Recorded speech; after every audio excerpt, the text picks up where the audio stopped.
बड़ा अच्छा लगा इसको उत्साह को देख के और इसके जोश को देख के। बस प्रभु जी, तो आप सबकी कृपा है, वैष्णव की कृपा है। ये जो छोटा मुकुंद है, ये पूज्यपाद श्रील भक्ति विज्ञान भारती गोस्वामी महाराज के द्वारा ही इसका हरि नाम हुआ, यही फरीदाबाद में बहुत सुंदर। अभी आया। और कृष्णकांत का? कृष्णकांत का प्रभु जी पूज्यपाद भक्ति वेदांत सिद्धांति महाराज से। ओ अच्छा। प्रभु जी सब है यहाँ पे। गुरु जी के शिष्य सिद्धांति महाराज जी के शिष्य, पूज्यपाद श्रील भक्ति विज्ञान भारती गोस्वामी महाराज जी के शिष्य। बहुत सुंदर, बहुत सुंदर। तो ये हमारे भरत प्रभु जी हैं, फरीदाबाद से जुड़े हैं, फरीदाबाद मठ से, राधा माधव गौड़ी मठ, और वहाँ के एक तरह से इंचार्ज, और ठाकुर जी की सेवा में रत्न है। पूरे परिवार इनका वहाँ से ठाकुर जी की सेवा करता है। प्रभु जी मूलतः जम्मू से हैं, यहाँ के हमारे श्री राधेश प्रभु जी हैं, उनके साथ थे पहले, लेकिन काफी समय से फरीदाबाद में ही है। कितना टाइम हो गया प्रभु जी फरीदाबाद में आपको? प्रभु जी मैं 2016 में आया था यहाँ पे। 2016 से फरीदाबाद में है, तो 5 साल, 2016। 5 साल इनको हो गए। प्रभु 5 जी साल की हरिनाम दीक्षा 2002 में हुई, सॉरी, इनका हरिनाम जी 2002 प्रभु में जी। हुआ, और दीक्षा 2003 में जी हमारे पूज्य 3 गुरुदेव में। से हुआ, और तब से ही ये सेवा कर रहे हैं, और फरीदाबाद मठ में हैं, सारे प्रोग्राम वगैरह ऑर्गेनाइज करते हैं, बढ़ चढ़ के पार्ट लेते हैं। अभी राधाष्टमी का बहुत उत्साह के साथ वहाँ पे आयोजन हो रहा है, पूज्यपाद भक्ति वेदांत सिद्धांति महाराज जी के अनुगत्य में। और कुछ दिन पहले ही जन्माष्टमी का बड़ा सुंदर आयोजन था, मैं स्वयं वहाँ पे था, प्रेजेंट था, और बड़ा सुंदर तरीके से प्रभु जी ने और सभी लोगों ने मिलके उस कार्यक्रम को किया था। और मुझे याद है कि जम्मू में भी जब गुरुदेव गए थे, मैं एक बार उनके साथ गया था, तो जी प्रभु जी प्रभु को भी जी। याद था कि हम लोग वहाँ आए थे, हम्म। और हफ्ता करीब मैं वहाँ रहा था। जी जम्मू प्रभु जी की, स्मरण है। जी हाँ, जम्मू की हॉस्पिटैलिटी बहुत ही सुंदर, वहाँ का प्रसाद बहुत ही बढ़िया था। मैं तो देख एकदम ही मतलब अद्भुत, और पूरे भारत से थोड़ा सा अलग था। तो बड़ा अच्छा लगा। आप सबको भी अगर जब मौका मिलेगा जम्मू जाने का, तो अवश्य जाना चाहिए। अभी जी हमारे श्रीपाद राधेश प्रभु जी वहाँ पे हैं, पहले हमारे विजय कृष्ण प्रभु थे जो वहाँ से अभी दिल्ली आ गए हैं। तो ये सब लोग वहाँ पे बड़ा सुंदर कार्यक्रम करते हैं। तो आज हम प्रभु जी से और उनके परिवार से गुरुदेव की स्मृतियों के बारे में श्रवण करेंगे। प्रभु जी पहले आप बोलेंगे? जी जी प्रभु जी, मैं कुछ बोलूंगा पहले, ठीक, उसके पश्चात। ठीक है, शुरू करें प्रभु जी। अज्ञानतिमिरान्धस्य ज्ञानाञ्जनशलाकया चक्षुरुन्मिलितं येन तस्मै श्रीगुरुवे नमः। नमो विष्णुपादाय राधिकाय प्रियत्मने श्रीमद्भक्तिवेदान्त नारायण गोस्वामी नामिने श्रीकृष्णलीला कथने सुदक्षं माधुर्य माधुर्य गुणेश्च युक्तं वरं वरेण्यं पुरुषं महान्तं नारायणं तं शिरसा नमामि। मैं सर्वप्रथम अपने परम आराध्यतम गुरु पाद पद्म नित्य लीला प्रविष्टो विष्णुपाद अष्टोत्र शत श्री श्रीमद भक्ति वेदांत नारायण गोस्वामी महाराज के चरण कमलों में कोटि कोटि दंडवत ज्ञापन करता हूँ और उनकी हेतु की कृपा की वांछा करता हूँ। तत्पश्चात शिला अजय प्रभु, आपको चरणों में कोटि कोटि दंडवत प्रणाम, जिन्होंने मेरे यह सुअवसर दिया कि मैं गुरु जी के विषय में कुछ एक जो मेरी मानस पटल पे कुछ स्मृतियां हैं उनको आपके समक्ष प्रस्तुत कर सकूं। तो सबसे पहले तो प्रभु जी जैसा बता रहे थे कि मैं मठ का इंचार्ज हूँ। प्रभु जी आते थे, कोई बात नहीं है। गुरु जी ने जो भी व्यवस्था करके मेरे से सेवा ले रहे हैं, मैं ये न के प्रकार प्रयास कर रहा हूँ कि कुछ सेवा जो गुरु जी की मैं इस मठ में कुछ सहयोग कर सकूं, प्रयासरत हूँ। तो बस ऐसा ही कुछ प्रयास है। और आप लोग सभी भक्त जो हैं वो जो कार्यक्रम में आते हैं और मेरा उत्साह वर्धित करते हैं, तो उसी कारण हम सफल हो पाते हैं इन सब आयोजनों का करने के लिए। तो इसी विषय में मैं कुछ कहना चाहूँगा कि सर्वप्रथम जब मैं जम्मू में गुरुजी 2002 में सर्वप्रथम जम्मू में आए। उससे पूर्व 2001 में पूज्यपाद श्रील भक्ति वेदांत तीर्थ महाराज जी, उनका आगमन हुआ। कुछ सन्यासी ब्रह्मचारियों के साथ वो 1 वर्ष पूर्व ही वहाँ प्रचार प्रसार के लिए उपस्थित हुए थे। तो मैं तो उनके विषय में कुछ जानता नहीं था। मैं पूरा अपना पूरा जो इतिहास है स्टार्ट से बताना चाहता हूँ कि मैं कैसे गुरु जी से संपर्क युक्त हुआ। सर्वप्रथम मेरी एक मासी जी हैं, वो रहती थी, जब उनकी शादी ही वो जहाँ रहते थे तो उनके घर के सामने ही एक मंदिर था जो रामानंदी संप्रदाय से थे। तो वहाँ एक प्रभु जी हुआ करते थे, नरोत्तम प्रभु। तो जब मैं उनके घर गया तो वहाँ उनके घर कुछ उत्सव चल रहा था। तो उन्होंने जम्मू से बहुत सारे भक्तों को बुलाया था, तो मैं भी सामने गया था। तो उन्होंने मेरे को भी बोला, आ जाओ, आप भी आ जाओ। तो जब मैं गया तो रात को वो छत पे बैठ के, मुझे अभी भी स्मरण है, वो कीर्तन कर रहे थे। जब उन्होंने कीर्तन किया तो मैंने तो कीर्तन कुछ सुना, कुछ कीर्तन बांग्ला भाषा में थे तो कुछ एक हिंदी में के थे। तो जब उन्होंने ये सब कीर्तन किए तो थोड़ा अच्छा लगा मेरे को, तो मैंने कीर्तन किए, फिर मैं वापस आ गया। तो मेरे को शुरू से ही मेरा स्वभाव था कि मैं जब भी कोई सेवा कार्य होती थी तो उसमें मैं योगदान देता था अपना। बचपन से ही कुछ ऐसा घर में प्रवेश था। तो जब मैं वहाँ था तो उन्होंने कीर्तन किया, फिर बाद में उन्होंने कहा कि ऐसे ऐसे वो जो थे प्रभु जी, वो गुरु जी से उनका हरि नाम हो रखा था। जम्मू में थे वो? उन्होंने, हाँ जी, वो अखनूर रहते थे। कहाँ पे? अखनूर, वो जम्मू से कोई 20-25 किलोमीटर आगे एक जगह है, वहाँ रहते थे वो। हाँ, तो वो गुरु जी से हरि नाम हो रखा था उनका।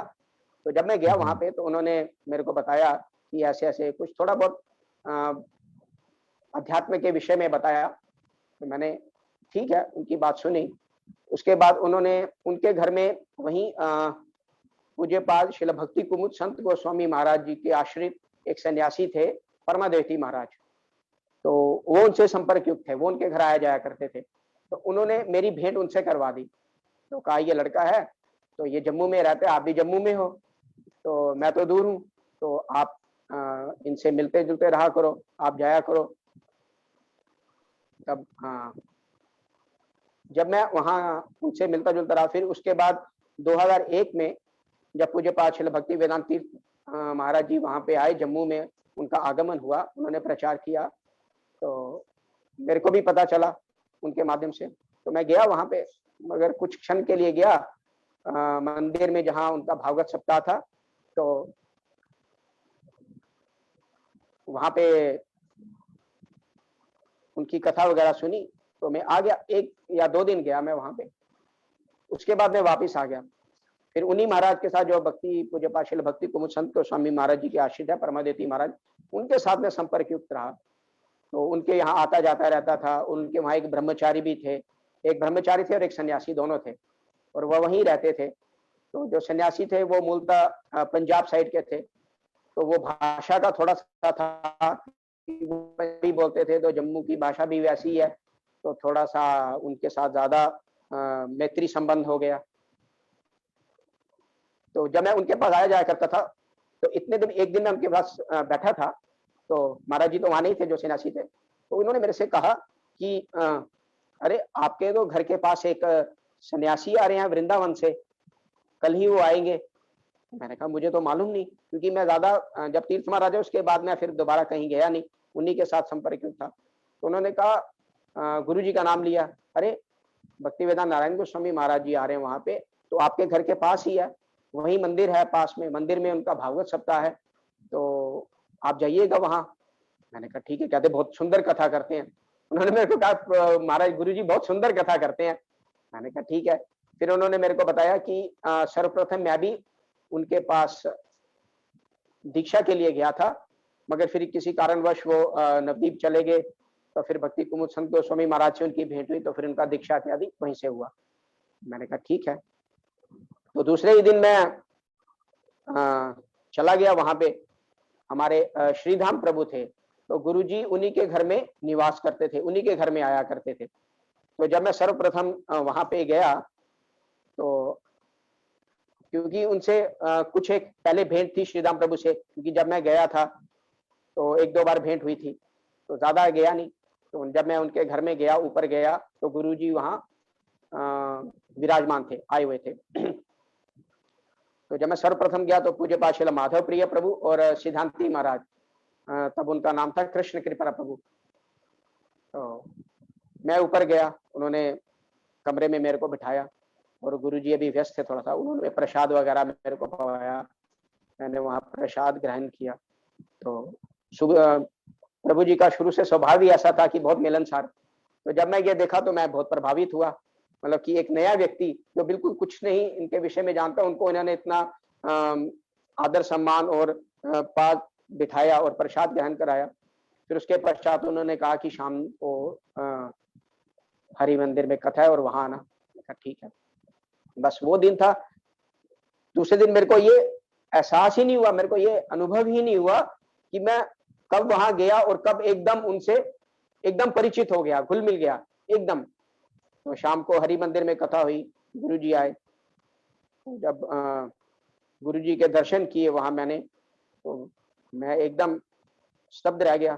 तो जब उनकी वाणी सुनी, उनके मुख से हरि कथा श्रवण की, तो एकदम अद्भुत, मतलब मैं आपको अभी वचनों के माध्यम से ये व्यक्त नहीं कर सकता कि एकदम जब गुरुजी की कथा सुनी तो मैं मंत्रमुग्ध हो गया। और उसके बाद रोज वही कथा, फिर सेवा कार्य भी शुरू हो गया। फिर मैंने सेवा के लिए बोला। फिर जैसे ही सेवा, ब्रह्मचारी लोग, सन्यासी लोग जो उनके साथ आए थे, माधव महाराज थे, तीर्थ महाराज थे, वन महाराज, पूज्य पाठ सिद्धांति महाराज और माधव प्रिय प्रभु, ये सब फिर इनके साथ।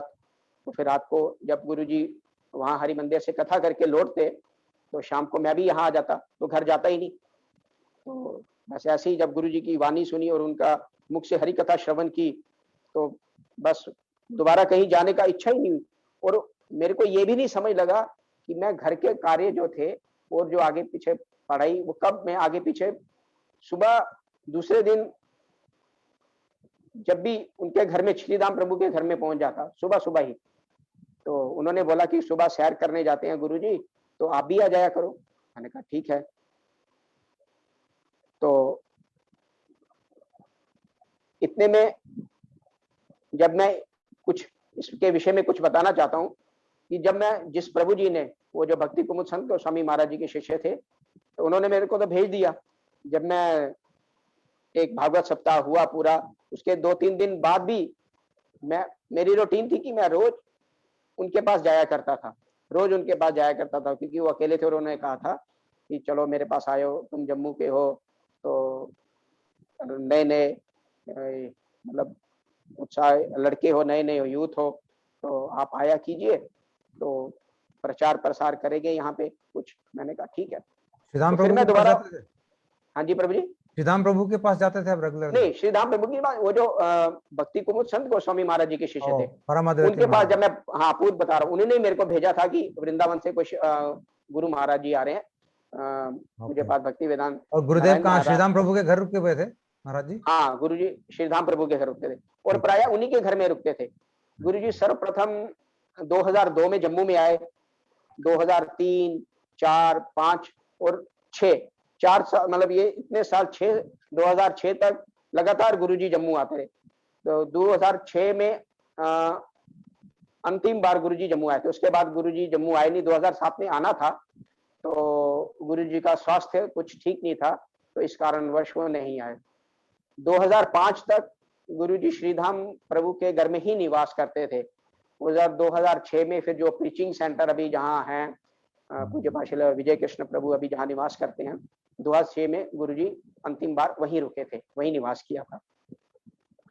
तो वो जो प्रभु जी थे, जो भक्ति कुमुद संत गोस्वामी महाराज जी के शिष्य थे, सदानंद प्रभु, जब मैं उनके पास 10-12 दिन के बाद दोबारा गया, तो वो कहते हो, मुझे पता था अब तुम नहीं आओगे, अब नहीं आएगा ये, क्योंकि एक बार जो गुरु जी की कथा सुन लेता है वो दोबारा नहीं आएगा। कहता मुझे 100% पूरा विश्वास था, पूर्ण विश्वास था कि अब दोबारा नहीं आएगा ये हमारे पास। गुरु जी की कथा का ऐसा प्रभाव था। तो ऐसे ही हुआ, मैं कोई 10-12 दिन के बाद मुझे याद आया, ओह मुझे तो वहां भी एक बार मैं जाना है, तो मैं हो आता हूँ। जब मैं गया तो बोलते बस हो गया, बहुत लेट आया। मैंने कहा हाँ हो गया। तो कहते ठीक है, बहुत अच्छा। फिर मैंने उनको बताया कि मेरा हरि नाम भी उसी वक्त हो गया, मैंने हरि नाम भी ले लिया। तो कहते बहुत अच्छा। तो मैं उन सदानंद प्रभु का भी बहुत ऋणी हूँ कि जिन्होंने मेरे को गुरु जी के विषय में बताया कि वो आए हैं। तो जितनी जल्दी भेंट हो सकी गुरु जी से उतना अच्छा। तो उसके बाद तो गुरु जी, फिर हम गुरु जी का एक प्राय नियम था कि वो सुबह सैर करने जाया करते थे। तो श्रीधाम प्रभु के घर में रुकते थे। तो मैं सुबह 4:30, 4:30 के आसपास लगभग श्रीधाम प्रभु के घर पहुंच जाता। तो उनका घर खुला रहता था। तो अब मैं क्या बताऊं कि उनके घर का वातावरण ही कुछ प्रभु जी ऐसा था कि मतलब कुछ अजीब ही, मतलब वहां एक अजीब सी अनुभव, एक अजीब सा एहसास, एक अजीब सी फीलिंग आती थी कि जब गुरु जी और समस्त वैष्णव थे, आप जब सुनते हैं सबके विषय में कि जय स्थाने वैष्णव सही स्थाने वृंदावन, तो ये बात बिल्कुल ठीक ठीक सटीक बैठती है वहां पे, बिल्कुल सटीक बैठती है कि वहां का वातावरण ऐसा भक्ति में वातावरण, पता ही नहीं चलता था कि मैं किसी के घर में आया हूं या किसी मठ मंदिर में आया हूं। ऐसा वातावरण था वहां का। बहुत सारे साधु सन्यासी, कितने तो महाराज थे, वन महाराज, तीर्थ महाराज, पूज्यपाद माधव महाराज, और बहुत से विदेशी भक्त भी थे साथ में, माधव प्रिय प्रभु जी, पूज्यपाद सिद्धांति महाराज। तो उनके घर का एक वातावरण जो था अलग ही था। तो जब हम सुबह जाते थे 4 बजे, तो जिस कक्ष में गुरुजी ठहरे होते थे, हम वहाँ, वो कक्ष खुला होता था, तो हम ऐसे झांक के देखते थे कि गुरुजी कर क्या रहे हैं। नए नए थे, बड़ा उत्साह होता था कि देखें क्या कर रहे हैं। तो थोड़ा सा जो कपाट दरवाजा था वो खुला रहता था, तो हम देखते थे कि गुरुजी जो है अपने स्तव स्तुति पाठ करते हैं। तो जो उनके आश्रित जन है, फिर बाद में उनसे पता चला कि गुरुजी प्रायः सुबह 2:30 बजे या 3 बजे उठ जाते थे और वो अपना जो नियम सेवा वो सब करते थे। उसके बाद 5, 5:30 के लगभग गुरुजी सैर के लिए जाया करते थे। तो उनके साथ माधव महाराज, ब्रजनाथ प्रभु,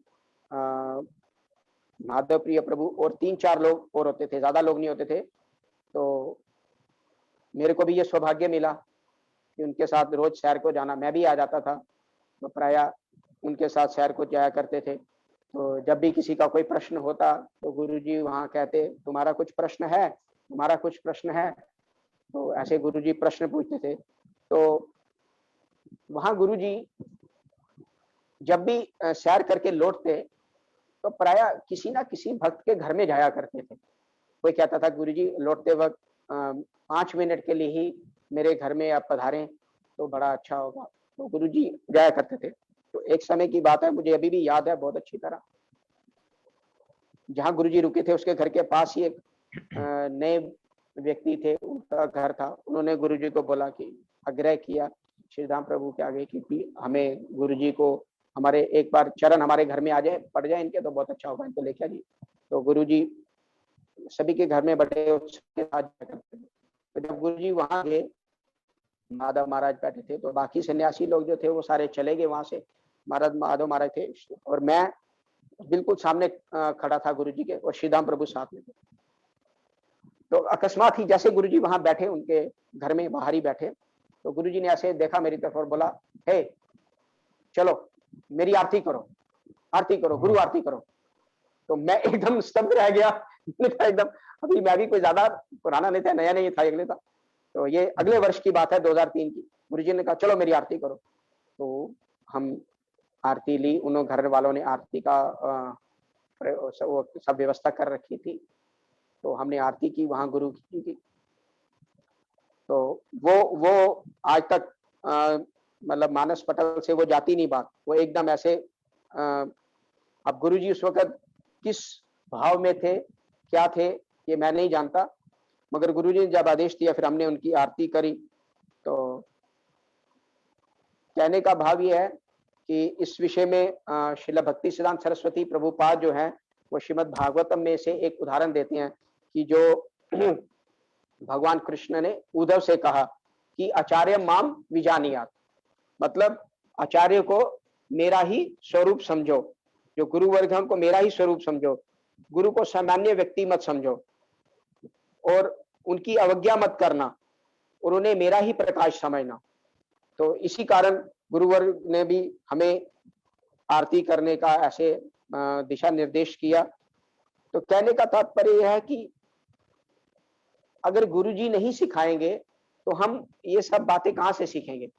गुरुजी की तो ही शिष्य को सिखाएंगे कि उनके प्रति कैसी भावना रखनी है।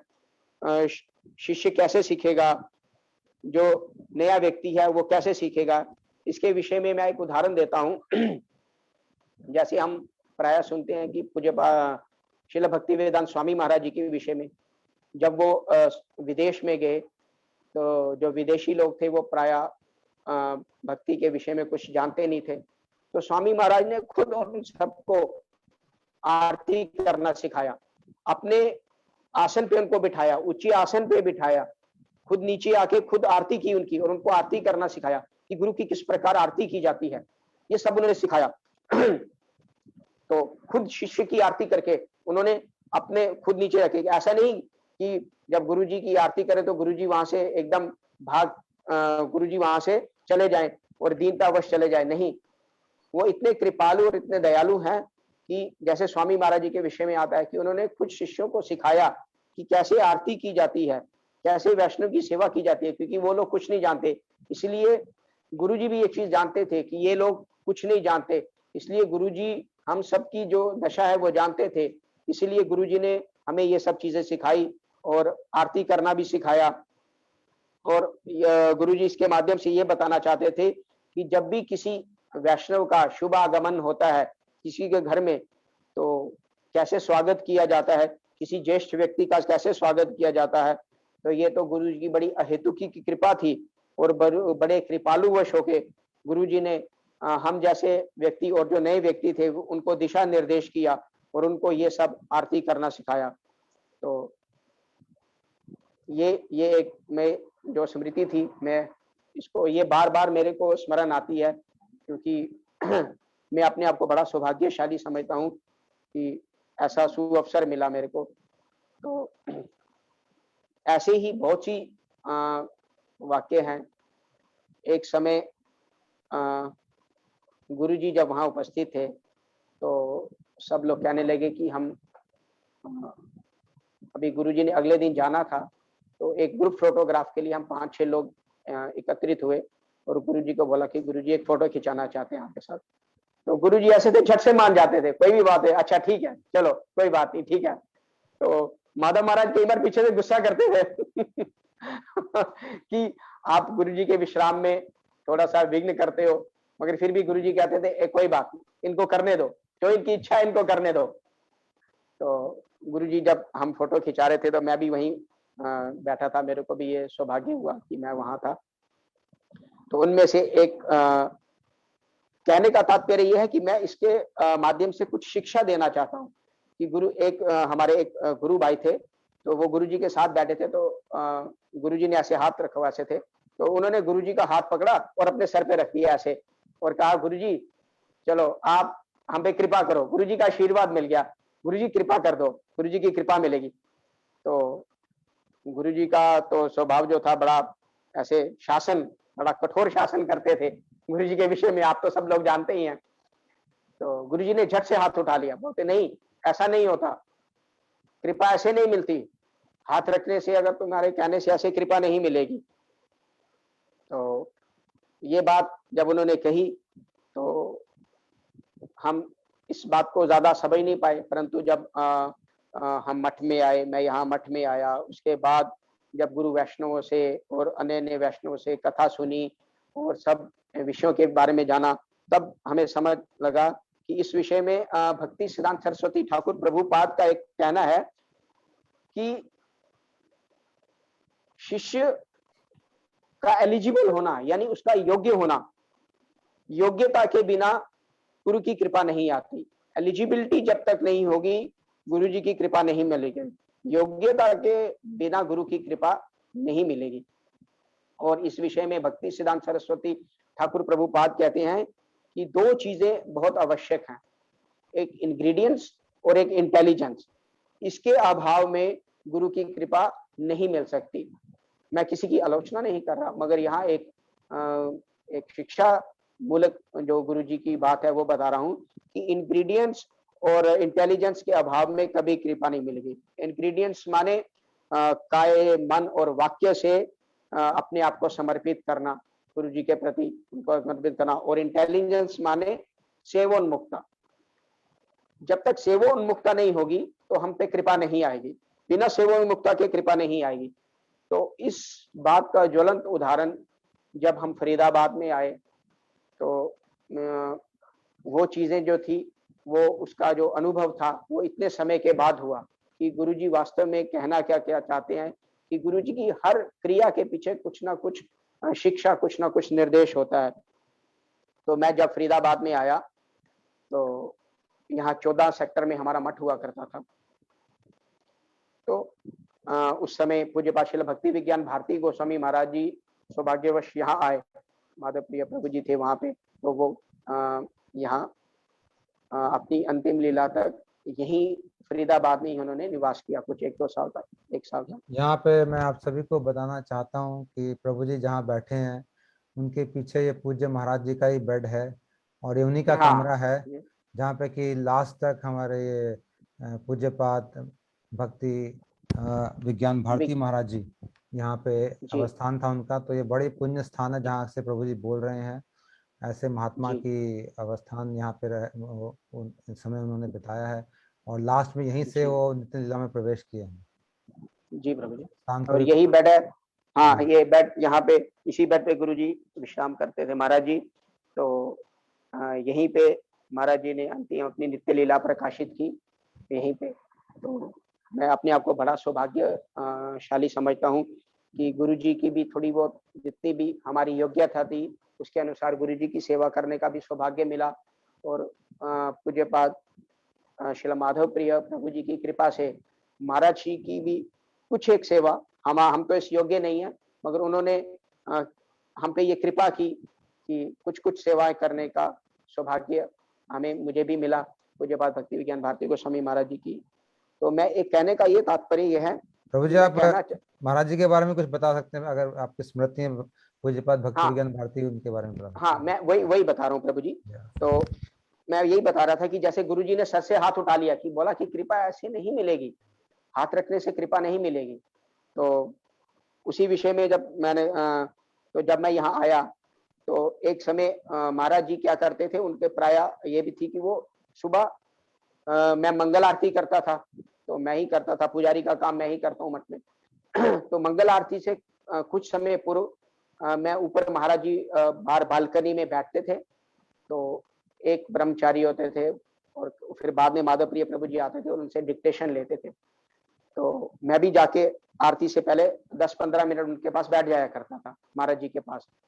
तो महाराज जी बड़ा हास प्रयास करते थे। तो उसी समय मैंने एक दिन महाराज जी से कहा कि महाराज जी, मेरे मेरे में ये कमियां हैं, ये दोष हैं, तो कृपा आप मुझ पे कृपा कीजिए, मुझ पे दया करिए और कृपा कीजिए कि मैं इन सब बातों को मुझे इतना बल मिले कि मैं इनको छोड़ के भक्ति मार्ग में आगे बढ़ सकूं और मुझ पे कृपा कीजिए आप। महाराज मुझे वो स्मरण हुआ, जो गुरु जी का वाक्य वो स्मरण हुआ। तो महाराज जी कहने लगे, अरे ऐसे थोड़ी कृपा मिलती है, ऐसी कैसे कृपा मिलेगी। मैंने कहा नहीं महाराज जी, आप कर सकते हो, आप सब कुछ कर सकते हो, आप तो कृपा कर दोगे। महाराज जी कहा, मेरी तरफ देखा, बोला है ऐसे कैसे कर सकता हूँ मैं।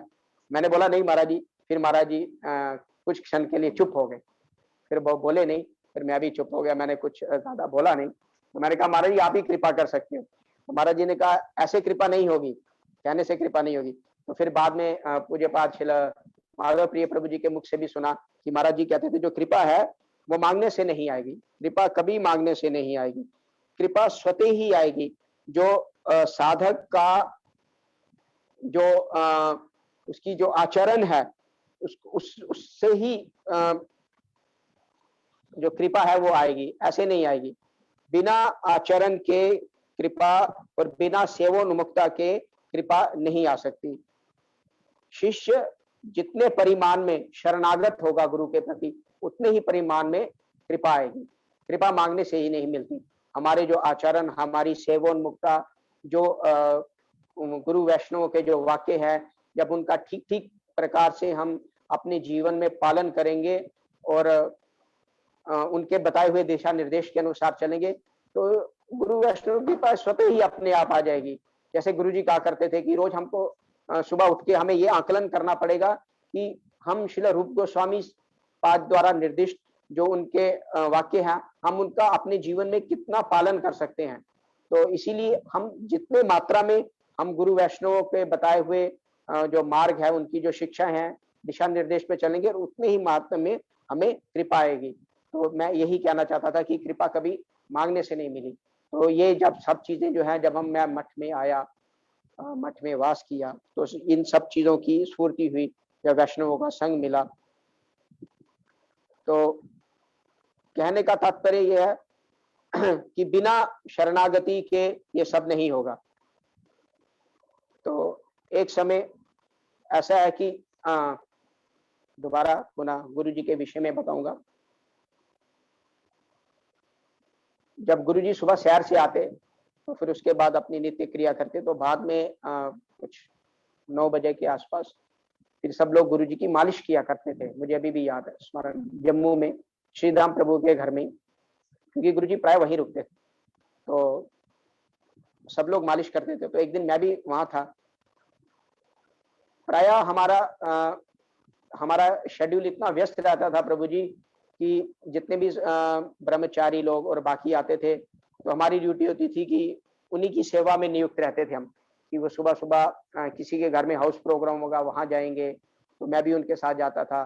फिर दोपहर में जब मंदिर में कथा कीर्तन जो भागवत होता था गुरुजी, उसकी व्यवस्था करना, तो हम इन्हीं बाह्य जो कार्य हैं, इन्हीं में ही ज़्यादा व्यस्त रहते थे। तो जब भी कहीं मौका मिलता तो गुरुजी के पास बीच में जाया करते थे, मगर ज़्यादा व्यस्तता हमारी वहीं होती थी सेवा कार्यों में।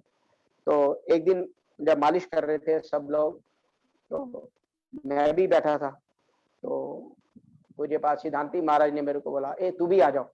तो मैं भी चला गया। तो उन्होंने कहा, "चलो तुम भी मालिश करो।" तो मैं भी मालिश करने लगा। एक पहले दिन की, दूसरे दिन भी सौभाग्य प्राप्त हुआ मालिश करने का गुरुजी की। तो जब मैं मालिश कर रहा था, तो 1-2 भक्त लोग और भी मालिश कर रहे थे गुरुजी के साथ में, तो वो किसी कारणवश उठ के बाहर चले गए। तो मैं अकेला ही था, तो मैं मालिश कर रहा था, गुरुजी पेट के बल लेटे हुए थे, तो मैं पीठ में मालिश कर रहा था।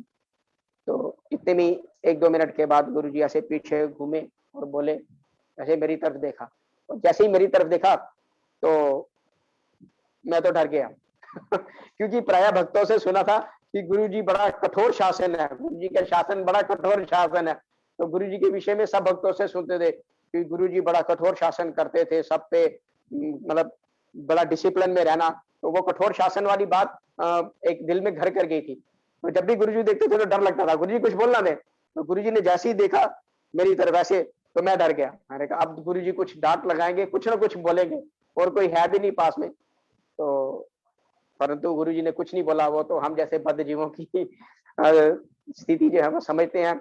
और जैसा कि गुरुजी कहते थे कि मैंने सबके ऊपर चापा दे के रखा हुआ है, एक ढका हुआ है, सबको ढका अगर खोलूँगा तो वो सब भाग जाओगे तो चापा दे के रखा हुआ है। तो इसीलिए गुरुजी मेरी स्थिति जानते थे। तो गुरुजी ने जैसे ही देखा, मेरे तो कहने लगे, ऐसे देखा, तो मैं ऐसे चुप करके बैठे रहा बस 2 मिनट सामने। तो गुरुजी ने कुछ नहीं बोला, जाओ, जाके हरि नाम करो जाके, हरि नाम करो खूब। तो मैंने कहा बच गए, कुछ नहीं बोला गुरुजी ने, कोई शासन नहीं किया, तो मैं उठ के बाहर आ गया। तो ये बहुत-बहुत ऐसी मधुर स्मृतियाँ हैं, हमारी मधुर अति मधुर स्मृतियाँ जिनका आपने भी जो ये कार्यक्रम शुरू किया मधुर स्मृतियाँ, मगर ये जो अति मधुर स्मृतियाँ हैं, ये मानस पटल पे ऐसी बैठी हुई हैं कि ये जाती नहीं। और वहाँ का जो वातावरण और वो सब ऐसा था कि अभी भी कभी स्मरण होता है कि वो 2002, 2003, 4, 5, 6 लगातार गुरुजी 5 साल आए, तो सेवा करने का जो सौभाग्य मिला, तो वो जो स्मृतियाँ हैं वो जाती नहीं। तो अभी भी कई बार ऐसा लगता है कि काश वो दिन फिर लौट आएँ और गुरुजी का वैसा संग प्राप्त हो। तो ऐसी बहुत सी बातें हैं। तो एक समय ऐसा नहीं कि गुरुजी के विषय में कि गुरु जी कठोर शासन ही करते थे। गुरु जी का हृदय बहुत कोमल, बहुत कोमल। मैंने इस बात को अनुभव किया हुआ है कि हम लोग गुरु जी से कहते थे गुरु जी शासन करते हैं, परंतु जब भी हम गुरु जी के पास जाते तो गुरु जी बड़े प्यार से जब भी हरि मंदिर में जब भागवत कथा करते और दूसरे दिन सुबह जब बाहर बैठते आंगन में मालिश के बाद, तो गुरुजी प्रायः सबसे पूछा करते थे कि बताओ कल मैंने क्या कथा की, बताओ मैंने कल क्या कथा की, सबसे पूछते थे। तो मैं भी एक बार ऐसे खड़ा था, तो गुरुजी आगे चेयर में बैठे थे, तो मैं चेयर के पीछे खड़ा था। तो जो कथा गुरुजी ने बोली थी, तो मैं उसके विषय में बताने लगा कि आपने ऐसे-ऐसे भक्ति के तारतम्य के विषय में बताया कि, तो मैं जब गुरुजी को बता रहा था तो पीछे खड़े होके बता रहा।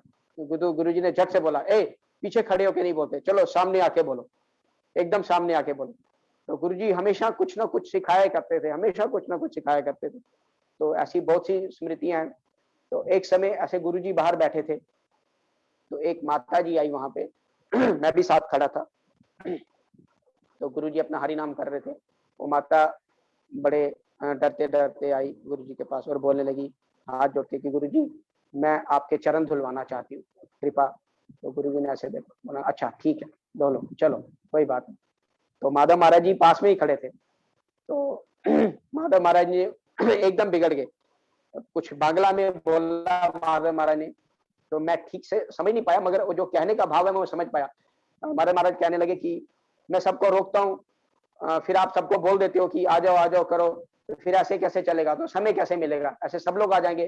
तो मैं भी समझ गया कि माधव महाराज जो कहने थे वो अपनी जगह वो भी ठीक है, परंतु गुरुजी ने उनको कहा कि ठीक है आ जाओ, कोई बात नहीं, आप चरण दिलवा लो। तो फिर मेरे को भी ये सौभाग्य प्राप्त हुआ। तो मैं और वो माता जी ने दोनों गुरुजी के चरण वहां पे पाद प्रक्षालन किया। तो ये बहुत सी कुछ ऐसी ऐसी स्मृतियां हैं। तो कहने का तात्पर्य ये था कि गुरुजी जितना ही कठोर शासन करते थे ऐसा नहीं है, बहुत कोमल, बहुत कोमल अंदर से, बहुत।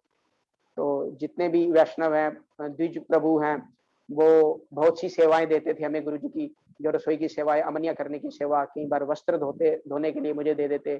कई बार मुझे अभी भी याद है गुरुजी की जो पादुकाएं थी वो धोने के लिए दे देते। तो बहुत वैष्णव की बहुत कृपा रही हम पे, तो गुरुजी की सेवा करने का बहुत ऐसे सौभाग्य प्राप्त हुआ। तो एक समय 2003 में जब मेरी दीक्षा हो गई थी, उसके बाद जब गुरुजी जम्मू आए, मेरी कार्तिक में जब दीक्षा हुई, तो मैं खड़ा था और माधव महाराज थे। तो मैंने गुरुजी से जिज्ञासा की कि गुरुजी मैं भी सब कुछ छोड़ छाड़ के वृंदावन जाना चाहता हूँ। तो मैंने माधव महाराज से कहा कि आप गुरुजी को बोलिए कि मैं भी वृंदावन जाना चाहता हूँ और ब्रह्मचर्य का पालन करना चाहता हूँ। तो मैंने गुरुजी से कहा, तो गुरुजी ने मेरे से कहा कि आपके घर में कौन है और माता है? तो गुरुजी ने कहा नहीं, अभी नहीं। आपकी माता?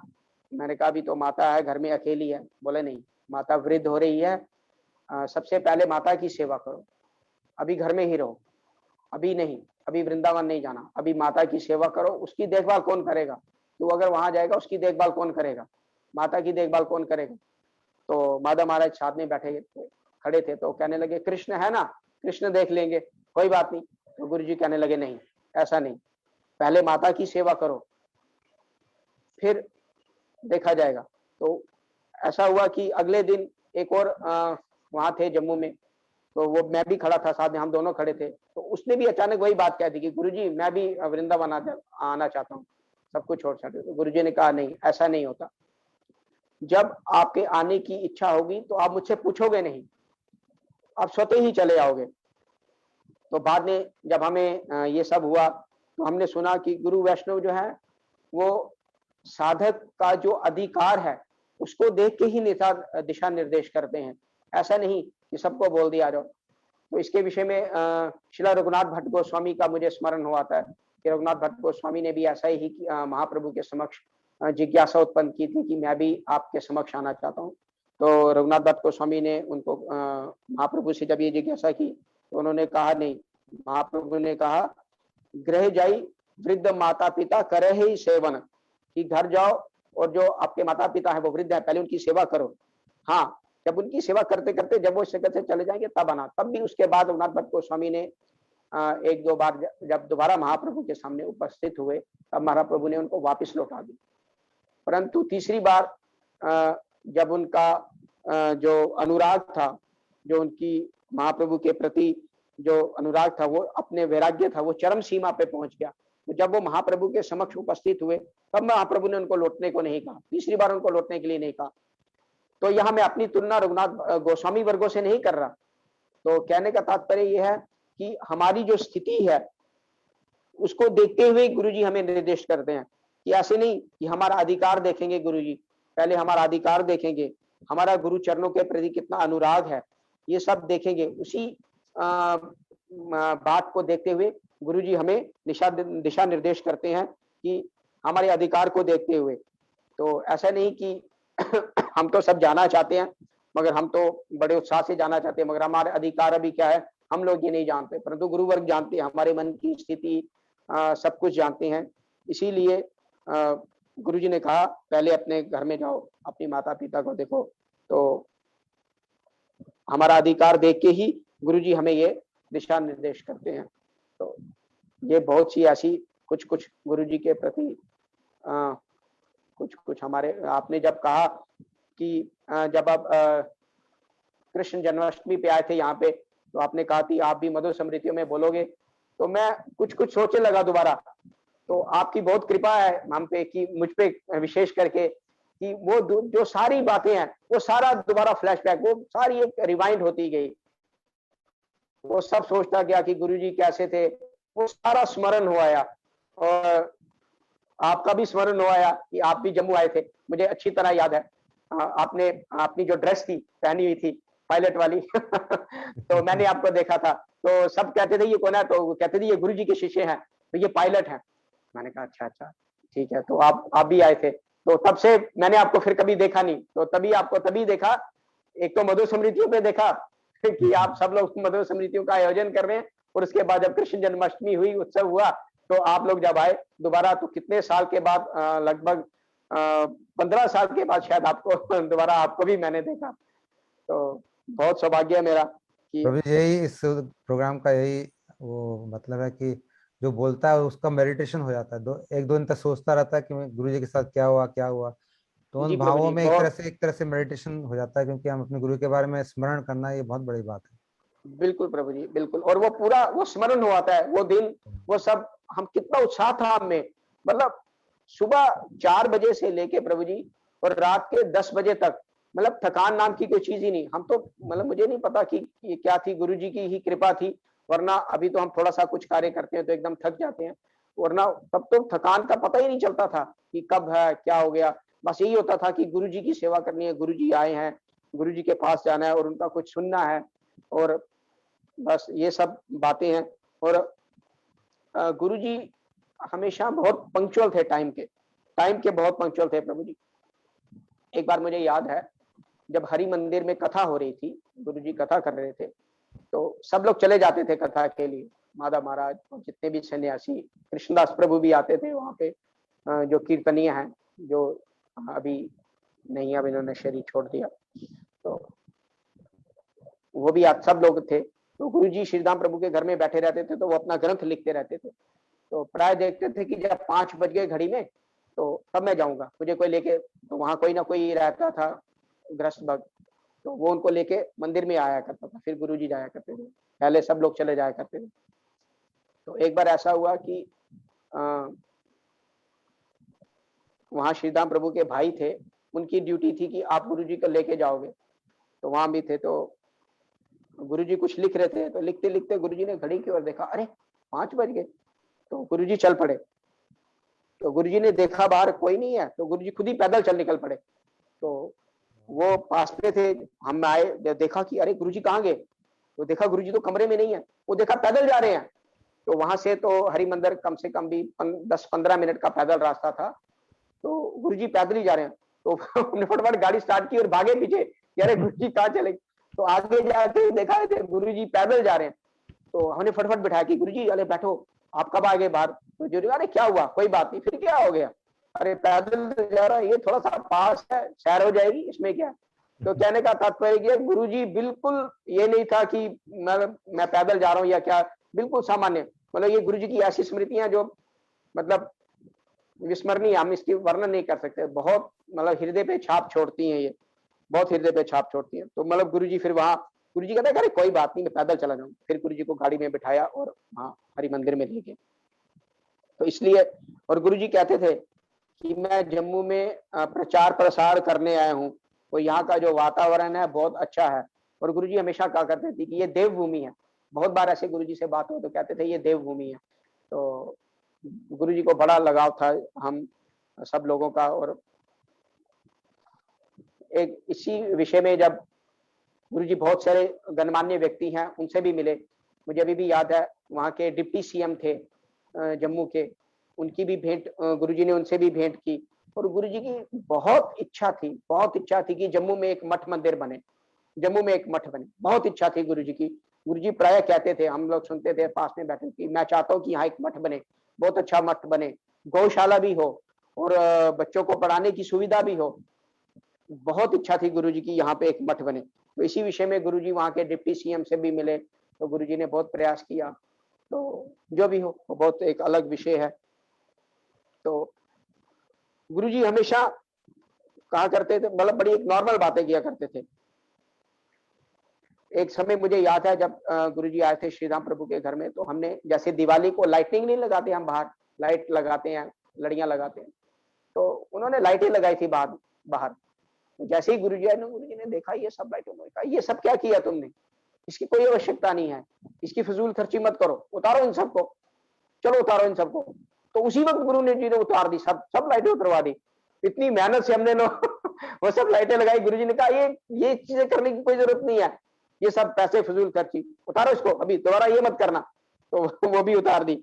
और जब गुरुजी, आपको भी स्मरण होगा, जब हरि मंदिर में कथा करने जाया करते थे, तो एक समय वहां एक आस्था चैनल है, तो आस्था चैनल वालों ने हमसे संपर्क किया और कहा कि ऐसे ऐसे हम गुरुजी की कथा जो है वो वहां लाइव देंगे। जैसे आस्था चैनल पे बहुत से वैष्णव की कथा आती है, लाइव आती है। तो उन्होंने कहा ठीक है, हमने भी कहा चलो ठीक है, ये हुआ, उसकी व्यवस्था होगी, सब हो गया। फिर गुरुजी से जब पूछा गया कि गुरुजी ऐसे ऐसे लाइव कथा, तो गुरुजी ने इनकार कर दिया कि नहीं, ऐसा नहीं होगा। ये गुरुजी ने उसके लिए साफ मना कर दिया। गुरुजी ने कहा कि मैं यहाँ मनोरंजन के लिए नहीं आया, आत्मरंजन के लिए आया हूँ। तो इन सब फजूल की चीजों की कोई आवश्यकता नहीं है, जिसने आना होगा वो स्वतः ही आएगा, ये सब चीजें मत करो, मैं इन चीजों के, मुझे नहीं अच्छी लगती। तो गुरुजी ने साफ मना कर दिया। तो मतलब ये सब चीजें बहुत इनका जब स्मरण होता है तो एक याद आता है कि गुरुजी इन सब, मतलब ये आडंबर कह लो, उनको कुछ भी इनमें नहीं पढ़ना चाहते थे, तो गुरुजी ने साफ मना कर दिया। तो ऐसे ही एक समय गुरुजी सुबह जब सैर करने जाया करते थे, तो 2006 की बात है प्रभु जी। तो गुरुजी तब रूपनगर का जो मठ था, वहां पहली बार गुरुजी रुके थे। तो प्राय श्रीधाम प्रभु के घर में ही रुकते थे गुरुजी, तो पहली बार वहां रुके। तो वहां सैर करने जाया करते थे। तो मैं कभी ऐसा नहीं हुआ कि मैंने मिस किया हो गुरुजी की सैर, गुरुजी के साथ सैर करना जाना। तो गुरुजी जब कहते थे कि जब आप सैर करते हो तो बताया करते थे कि आप पास में ही रहा करो, क्योंकि फिर वैष्णव से सुना कि जब गुरुजी पास होते हैं तो गुरुजी से ऐसी एनर्जी निकलती है कि वो हम जैसे साधकों के लिए हमें भी लाभान्वित करती है, तो हमें पुष्ट करती है। तो गुरुजी के साथ ऐसे था। तो जब गुरुजी ऐसे सैर करने जा रहे थे, तो हमने गुरुजी से कहा, अभी नाम नहीं लूंगा, क्यों, एक बड़े ही जो सो कॉल्ड साधु हैं, बहुत प्रचार है उनका हिंदुस्तान में, तो वो जम्मू में आए हुए थे, आना था उन्होंने, तो बैनर लगे हुए थे। तो हमने, मैं पास खड़ा था, तो एक व्यक्ति ने कहा कि गुरुजी वो अमुक वैष्णव अमुक साधु जो है वो आ रहे हैं जम्मू में, तो हमारे यहाँ तो कोई नहीं होता, इतने लोग नहीं होते, वहां देखो हजारों की भीड़ है, वहां उनके वहां हजारों की भीड़ है, कितने लोग जाते हैं, ऐसे पागलों की तरह जा रहे हैं वहां पे। तो मुझे अभी भी याद है, गुरुजी ने कहा तुम बहुत सौभाग्यशाली हो जो उनके संपर्क में नहीं गए, बहुत सौभाग्यशाली हो, अपने आप को बहुत सौभाग्यशाली समझो, तुम उनके संपर्क में नहीं गए। तो गुरुजी ने यह बात 2006 में बोली थी। तो उसके ठीक 3 साल के बाद वो जो साधु साधु था, उसको किसी कारणवश आप सब जानते होंगे, जेल हो गई, जेल में बंद हो गए, मर्डर का केस, रेप का केस, ये सब इत्यादि उनपे लगे और सिद्ध भी हो गए। वो अभी भी जेल में बंद हैं। तो मुझे अभी भी याद आता है कि गुरुजी ने कहा, तुम लोग बहुत सौभाग्यशाली हो जो इनके संपर्क में नहीं गए। तो इसलिए मतलब हम कितने सौभाग्यशाली हैं कि हमें ऐसे गुरु मिले।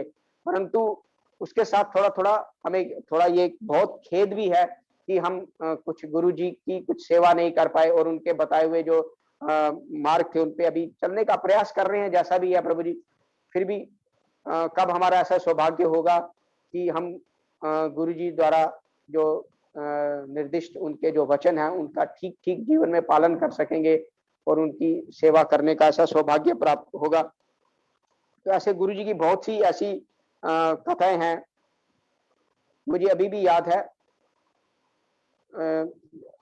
जहाँ गुरुजी ठहरते थे उसके घर के बिल्कुल सामने एक घर था। तो वहाँ एक माता थी। तो वो प्रायः रोज गुरुजी के दर्शन करना चाहती थी, मगर किसी कारणवश वो जब भी आती थी, या तो गुरुजी व्यस्त होते थे या कहीं न कहीं विश्राम थे। तो माता महाराज जी कहते थे कि बाद में आना, बाद में आना। तो एक समय गुरुजी जब आए तो उसकी बड़ी इच्छा थी। तो वो जब आई तो किसी कारणवश वो भेंट नहीं हो पाई गुरुजी से। तो उस दिन गुरुजी चले गए, उनकी फ्लाइट थी। तो वो जब आई और देखा उसने कि मिलने आई, तो गुरुजी थोड़ा 1-2 घंटे पहले निकल गए। वो आई और वो रोने लगी। ओ मेरे को, मैं तो गुरुजी के इतने दर्शन करना चाहती थी, रोज-रोज आ रही थी, तो मेरा सौभाग्य, बहुत रोने लगी और बहुत विलाप करने लगी, बहुत सिंसियरिटी से रो रही थी। तो इतने में आधे घंटे बाद हमें सूचना मिली कि गुरुजी की फ्लाइट कैंसल हो गई आज। हम लोग तो बहुत खुश हो गए। प्राय हम लोग खुश हो, गुरुजी की फ्लाइट कैंसिल हो गई, चलो गुरुजी के साथ एक दिन और गुरुजी का संग प्राप्त होगा। हम तो बहुत खुश। परंतु जब मैं इस घटना को कैसे रिलेट करूं, मुझे ये समझ नहीं आता। ये कोइंसिडेंस है या गुरुजी का कुछ, इसमें मैं कुछ कह नहीं सकता। मैं तो एक वाकया जो आपके समक्ष प्रस्तुत कर रहा हूँ, बता रहा हूँ कि गुरुजी की फ्लाइट कैंसिल हुई और जो गुरुजी जैसे ही वापस आए तो वो गुरुजी को बताया गया कि ऐसे-ऐसे वो, फिर गुरुजी उनके घर गए और गुरुजी ने उनके घर गए और उनका प्रसाद पाया उनके घर में। तो मतलब कहने का था कि उसको इतनी लालसा थी कि वो रो रही थी कि गुरुजी से मिलने के लिए। परंतु उस दिन अचानक ही गुरुजी की फ्लाइट कैंसिल हो गई और गुरुजी वापस आ गए, फिर उनके घर गए और उनके घर प्रसाद पाया। तो ऐसी बहुत सी घटनाएँ हैं, तो जो जिनके विषय में मैंने आपके समक्ष कुछ किया। ऐसी बहुत सी, ज़्यादा तो हम गुरुजी के सेवा में ही नियुक्त रहते थे वहाँ। तो इतना ज़्यादा बस जो मेरे स्मरण आ रहा था मुझे, मैंने वो सब आपके सामने सारे आपको कह दिया। अभी और मुझे एक्चुअली अभी ठाकुर जी को भी शयन देना है। मैं ओह, अच्छा ठाकुर जी ठीक को है। पहले ही भोग लगा के, मुझे पता था मैं 8 बजे आपके बैठूंगा यहाँ, तो मैंने भोग लगा दिए पहले। तो अभी ठाकुर जी को शयन भी दूंगा। तो बहुत सुंदर। आपका बहुत-बहुत धन्यवाद प्रभु जी, आपने हमें इस योग्य समझा कि अरे और कुछ-कुछ वो जो स्मृतियाँ थी सारी वो पुनः एकदम जैसे कहते हैं ना फ्लैशबैक, वो सारी आँखों के सामने आ गई। तो बहुत अपने आप को सौभाग्यशाली समझता हूँ मैं। तो यहाँ मेरी धर्मपत्नी भी है, बैठी है। ये भी कहती है कि मैं भी, इनकी भी हरि नाम गुरु जी से ही हुआ था। बहुत सुंदर। तो ये भी उनके विषय में कुछ अगर क्या नाम है बोल दीदी दें का, नाम तो क्या बहुत है? अच्छा होगा। आगे, आगे। तो दीदी का इनका नाम है हम तो उनको पूजा बुलाते हैं, मगर इनका नाम है राज्य लक्ष्मी। और गुरुजी ने कहा कि जो इसका नाम है वही रहेगा, और मेरा नाम भी वही रहा। मेरा नाम पहले भी भारत था और आज दीक्षा के बाद, हरे नाम के बाद भी भारत ही रहा। गुरुजी ने कहा बहुत सुंदर नाम है, इसको बदलेंगे नहीं। और इसका नाम भी वही रहा, राज्य लक्ष्मी पहले नाम था तो अभी भी वही है। गुरुजी ने कहा ये नहीं बदलेंगे, ये जो है वो ठीक है, बिल्कुल अच्छा है, ऐसा ही रहेगा। बहुत सुंदर। आपका नाम भारत है कि भरत है प्रभु जी? प्रभु जी भारत, PHARAT। अब भारत, कोई अच्छा भरत अच्छा। बोल देता है, कोई भारत हाँ, काफी बोलता लोग है, भरत मैंने भी कहा बोलते अच्छा। हैं। अच्छा तो ठीक जैसा है। जो भी है। शायद मैं भी भरत ही बोल रहा था, तो मुझे भी अभी ठीक से पता चला कि भारत, ठीक जी है। जी प्रभु। तो अब राज लक्ष्मी जी के से सुनते हैं, हम श्रवण करते हैं। कुछ बताओ विषय के विषय में, कैसे संपर्क हुआ, उनको क्या वो कान अनुभव। में दे दो, हाँ।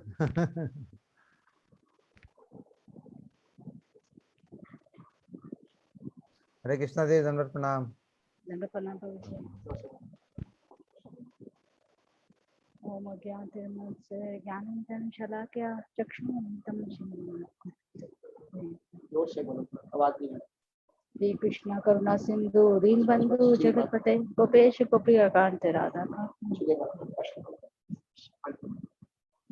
मैं पहली बार गुरुदेव से 2005 में मिली थी, इनके थ्रू से मिली थी। जोर से बोलो, आवाज नहीं, जोर से बोलो। आ रही है प्रभु जी, आ रही है, ठीक है, ठीक है। आवाज आ रही प्रभु जी? आ रही, ठीक आ रही, कोई दिक्कत नहीं। हाँ जी, मैं 2005 में गुरुदेव से मिली थी, इनके थ्रू से मिली थी। श्रीदाम प्रभु जी के घर में ही आते थे। तो मैं एक्चुअली मैं मायावादी परिवार से थी, तो मैं ये कृष्ण भक्ति या ये कुछ नहीं जानती थी और ना ही मैं मानती थी। इन्होंने कहा था कि तुम्हें हमारे घर में बता दिया था कि लहसुन प्याज नहीं खाना है, एकादशी व्रत का पालन करना है। तो मैंने कहा एकादशी का व्रत का पालन तो हमारे यहाँ बुजुर्ग सारे करते हैं, मैं तो नहीं करूंगी, कुछ भी हो जाए। तो लहसुन प्याज का शायद मेरी माता जी ने कहा था कि ये घर में नहीं खाते हैं, बाहर खाते हैं। तो फिर ऐसा हुआ कि विवाह हुआ इनसे, तो फिर ये गुरुदेव आ गए थे। फिर 2-3 के बाद एकादशी का व्रत था, तो उन्होंने कहा कि एकादशी का व्रत रखो। तो हमारे रिवाज था कि बहुएं रखती नहीं थी, तो इन्होंने कहा कि नहीं रखना है। तो मैं रोने शुरू हो गई। मेरी माता जी ने कहा ये नहीं होता, ये हमारी बच्ची नहीं रखेगी, हम नहीं करते ऐसे। तो फिर उसके कुछ महीनों बाद ही गुरुदेव जी जम्मू में आ गए। ये कह रहे कि मैंने कुछ आपको ना गुरुदेव से मिलाना है। तो मैंने कहा ठीक है, चलते हैं। तो कहते हैं कि ठीक है। तो मैं जब गुरुदेव से मिलने गई तो गुरुदेव जी शयन करने जा रहे थे। तो अभी जस्ट बेड पे बैठे थे, तो उनके गले में मोगरे की माला थी। तो गुरुदेव कहते हैं कि तुम हैदराबाद से हो? तो मैंने कहा हाँ, क्योंकि इन्होंने बताया था कि गुरुदेव का ना थोड़ा सा शासन रहता है, तो कुछ ऐसा मत कह देना कि उनको थोड़ा वो। तो मैंने कहा हाँ मैं वहां से हूँ। तो माता मारे बोलते नहीं, ये तो व्रत की स्त्री है, ये ऐसे बोल रही है। तो फिर उनके गले में जो माला थी, तो उन्होंने कहा कि इनको माता को दे दो। तो मैंने कहा मेरे को नहीं चाहिए। तो श्रीदाम प्रभु जी का छोटा बेटा था, तो मैंने कहा इनको दे दो, मेरे को नहीं चाहिए। तो आपने पता मेरे को नहीं चाहिए। तो बहुत बढ़िया। मैंने कहा मेरे को नहीं चाहिए। तो फिर मैंने जब देखा कि बाद में कि गुरुदेव की आंखें थी जो कि कभी ब्लू सी, ऐसे लगा कि समुद्र जैसे कि इतनी विशाल, इतना ऐसा स्वरूप मैंने कभी देखा नहीं था। तो ऐसे लग रहा कि जैसे कि वो कहते हैं मधुर अधरम मधुरम, पूरा ऐसे ही लग रहा था। तो फिर गुरुदेव से फिर आहिस्ता आहिस्ता आहिस्ता भेंट होती रही। फिर गुरुदेव हरि मंदिर में आते थे, तो कथा श्रवण करने के लिए जाते थे। तो गुरुदेव कहते थे कि जो आगे बैठ के सोएगा तो अच्छा नहीं होगा, वो थोड़ा सा कहते थे। तो सभी कुछ लोग तो सो रहे होते थे बीच में, तो फिर हाँ जी। तो फिर दूसरे दिन उन्होंने अनाउंसमेंट की कि जिनको हरिनाम या दीक्षा लेनी है तो अपना नाम आप लिखवा देना। तो इन्होंने मेरा नाम लिखवा दिया। तो मेरी माता जी को और मेरे पूर्व आश्रम की माता जी को पता चल गया कि ये भी हरिनाम और दीक्षा ले रही है। तो उनको अच्छा लगा। उन्होंने कहा कि ये नहीं लेगी, ये हमारे यहाँ ना ये कंठी नहीं डालते, ये तुलसी की माला नहीं डालते, हमारे यहाँ विधवा डालती है। तो ये कहते कि आपको मेरे साथ रहना है या वहां पे जाना है, क्या करना है आपको? मैंने कहा नहीं, तो मेरे को तो इधर ही रहना है, मैं कहाँ ऐसे कर पाऊंगी। तो फिर इनकी माता जी ने, मेरी सासू माँ ने मेरे को हरिनाम दीक्षा गुरुदेव से नहीं लेने दी। तो फिर कहते कि सारे गुरु भाई कहने लगे कि आप ठाकुर जी को भोग लगाते हैं तो माता जी के हाथ का भोग ठाकुर जी को अर्पित नहीं होता, क्योंकि इनका नहीं हरिनाम हुआ, नहीं कोई दीक्षा हुई है। तो फिर ये कार्तिक हुआ, फिर हम वृंदावन में गए, फिर गुरुदेव से भेंट हुई और वहीं ही हरिनाम और दीक्षा हुई। तो फिर मैं इसके उपरांत में अपने मायके गई। तो मैं ऐसे ही सो रही थी, तो मेरी माता जी कैंची लेके मेरी कंठी काटने शुरू हो गई। हाँ जी। तो मेरे को एकदम से ऐसे हो गया कि नहीं, ये नहीं काटना, क्योंकि इन्होंने कहा था कि अगर तुमने ऐसा किया कंठी को जब उतारा, जब कुछ किया तो तुम यहाँ नहीं आओगे, घर में नहीं आओगे। तो वो प्रेशराइज करते थे कि लहसुन खाओ, ये करो, वो करो। तो फिर मैंने कहा कि मैंने आपके घर आना ही नहीं है, तो आप ऐसे प्रेशराइज करते रहते हो बार बार बार बार।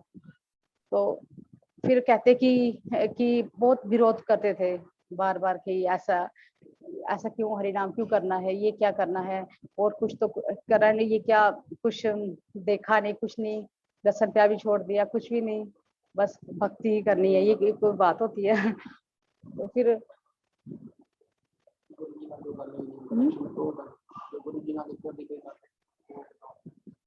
बस एक बार क्या हुआ कि गुरुजी जम्मू में आए हुए थे, सत्यानंद प्रभु जी के घर में आए हुए थे।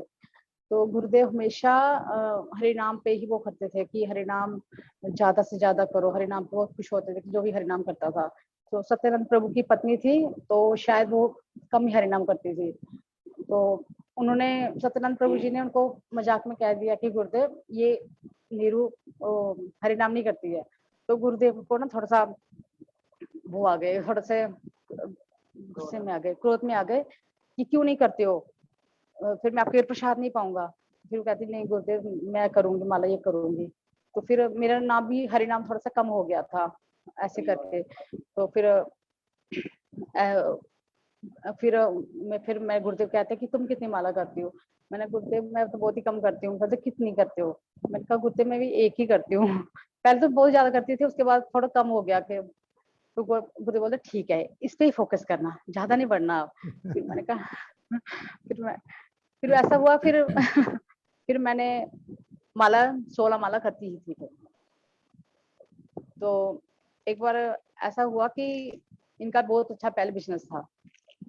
तो इनका बिजनेस जो था कि वो अचानक से ना, ये जाते नहीं थे दुकान पे, बिजनेस पे अपने, हमेशा वृंदावन या गुरुदेव के घर, जहाँ सिद्धा प्रभु के घर में जाते रहते थे, ये जाते नहीं थे वहां पे। तो इनका क्या बिजनेस था पहले? इनका वो था बीपीएल सेल्स होते हैं ना, और सेलफोन वगैरह? सेल छोटा सा ठीक ठीक ठीक। है ना। तो उनका बिजनेस था इनका। तो इनका बिजनेस लॉस हो गया। तो ये ऑलवेज कि गुरुदेव के पास ही रहते थे, श्रीदाम प्रभु के घर में रहते थे। तो माता जी जब ऑफिस से आते थे तो इनको ढूंढने जाते थे कि कहाँ है। मैंने कहा घर में तो है नहीं। तो श्रीदाम प्रभु के घर से लाते थे इनको, कि रात रात भर हरी कथा सुनते रहते थे ये लोग, सारे गुरु भाई बैठ के। तो फिर वो सारे कहते हैं कि तुम ही ऐसी आई हो जो कि इसका बिजनेस जो है कि डाउन हो गया। तो फिर तो फिर मैंने कहा कि मैं गुरुदेव से सारे कहते हैं कि गुरुदेव तो अंतर्यामी है, सब कुछ कहते हैं, ऐसे ही गुरु बहनी कहती थी। तो मैंने कहा कि गुरुदेव से मैं पूछूंगी कि ऐसा क्या है। मैं सोचती थी कि जैसे कि सारे गुरुदेव होते हैं, जैसे कि मेरी माता जी के गुरुदेव, हमारे कुल गुरु ऐसे ही होंगे हमारे गुरुदेव भी। मैं इतना जानती नहीं थी उनको। तो फिर मठ में कथा हो रही थी गुरुदेव की, बहुत हाल भरा हुआ था। मैं दरवाजे पे खड़ी थी। तो मैंने दिल में कहा, क्योंकि मैं इतने इतने लोगों के बीच में गुरुदेव से मिलना चाहती थी, मैं मिल नहीं पाती थी। तो मैंने गुरुदेव से कहा कि गुरुदेव ऐसा है कि इनका बिजनेस बहुत डाउन हो रहा है। तो सब मेरे को ऐसे कह रहे कि यही आई, ऐसे तो बिजनेस चल नहीं रहा है। मन में मैंने विचार किया। तो गुरुदेव मैं क्या करूं। तो गुरुदेव ध्रुव महाराज जी का चरित्र बता रहे थे। गुरुदेव ने अचानक से कहा कि कृष्ण क्या मर गए हैं, उनसे क्यों नहीं मांगते हो, मेरे से बहुत ही चीजें मत मांगो करो, एकदम से ऐसे कहा। तो मैंने कहा ओ, प्रश्न का उत्तर तो मेरे को मिल गया। तो ये हम जब घर वापस लौट रहे थे तो इन्होंने कहा कि गुरुदेव ने अचानक ना ध्रुव महाराज के चरित्र में ऐसी बात कही थी। तो मैंने कहा मैंने ही तो प्रश्न किया था, उसका जवाब मेरे को मिल गया। बोलते तूने इतने क्वेश्चन के लिए गुरुदेव को कथा में तंग किया, और मुझे पता नहीं था कि ऐसा भी होता है।